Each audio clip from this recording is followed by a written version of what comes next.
Last time Trump came into power, there was 12% decline in the number of students who went to study in the US from countries like India and China.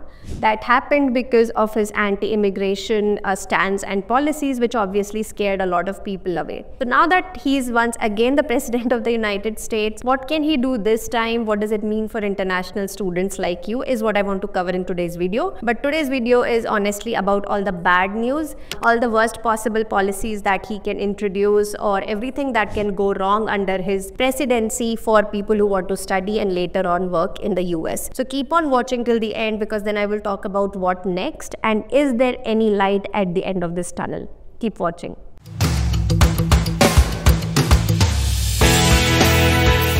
Hey guys, welcome back to the channel. We are going to explore 4 key points about what can go wrong during a second Trump presidency and how it might affect your plans. Before we get into it, please don't forget to subscribe to the channel so that we can keep creating more content like this. Coming back to Trump, remember that he has won the election because he promised that he will prioritize American workers, which automatically means limiting opportunities for non-Americans wherever possible. He has a track record of appointing leaders who are hardliners on immigration. So all his changes are around this fundamental election promise, that is, make it harder for immigrants to settle in the US. So today I'm going to discuss 4 areas in which I expect Trump to make the harshest moves, where it can hurt you the most. Will he do it or not? I don't know, but he can. So I'm just telling you the possibilities so that you are prepared for the worst. Okay, let's begin. Point number 1 is the H-1B visa uncertainty. Trump's previous term showed a trend towards tightening the H-1B rules. Under his administration, H-1B denial rates went up from only 6% in 2015 to almost 24% in 2019. This huge jump created a lot of uncertainty for thousands of international students who wanted to work right after graduation. And we saw that under Biden, this rate again dropped dramatically to 4% by 2021.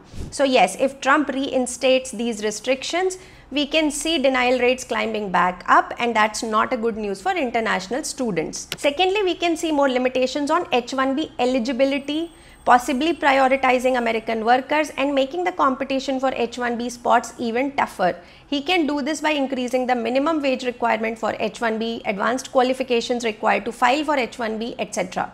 Let's understand this in a bit more detail. The general minimum salary requirement for H-1B visas is set at $60,000 per year. However, this figure can vary significantly based on job's location as well as title. For example, in high-cost areas like Silicon Valley, the prevailing wage for tech role can exceed even $120,000. Also, Department of Labor categorizes H-1B salaries into 4 distinct levels. At level 3, which corresponds to experienced H-1B workers, salaries typically start around $98,000, and level 4 salaries can start at $106,000. I'm simplifying this to make it easy to understand, but the point is that in bigger cities or more senior job titles, minimum wage for filing H-1B can be as high as $100,000, which means that you need to find a job which has a salary higher than this for them to be able to file your H-1B visa. This can make it difficult for freshers to land a H-1B visa in big cities.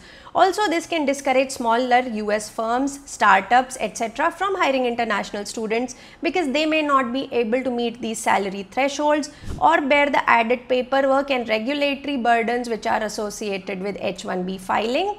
This will limit your chances to work with startups or smaller companies, which I think is a big loss in case Trump further increases this minimum salary requirement for H-1B. Next up, let's talk about OPT. OPT is a work permit that allows international students to work in the US. For non-STEM programs, it is 12 months after graduation, and STEM students can work up to 36 months after graduation. During his last term, there was a lot of talk about limiting the OPT, and although it didn't happen back then, there's a concern that it could be on the table again. OPT is huge for us. Right now, around 50% of international students in the US use OPT to gain work experience after their graduation, with STEM students making up a big portion of that. So losing or limiting OPT could mean you would have less time to find an H-1B sponsor, which will definitely impact your career goals and job prospects. Next, let's discuss the repercussion on F1 student visas. While recent rejection rate for F1 visas have already been challenging, some of Trump's past past, ideas like adding tougher intent to return requirements or annual reviews of student visa status could return. This means international students might face stricter checks not only during the visa application but even during their stay in the US, which can add to uncertainty to our academic plans. Finally, let's talk about green card, which is the ultimate goal for many international students. Trump is thinking of drastic measures on limiting pathways for giving out PR and US citizenship. For example, he's talking about removing the provision of granting citizenship by birth, which is already causing a lot of stress for immigrant families. He can make the green card qualification much tougher, which will really impact Indian and Chinese students the most. As we know, the green card backlog is already a major issue for Indians. Right now, the wait time for Indian nationals applying for employment-based green cards can be decades or even a lifetime due to country caps. Any policy that restricts pathways could make it even tougher for new graduates hoping to settle in the US long term. So those are 4 key areas to keep an eye on. Trump's presidency could impact F1 visa approval rates, H1B work permits and denial rates, green cards and OPT duration. If you are considering studying in the US, stay informed as these policies can shape or impact your future decisions.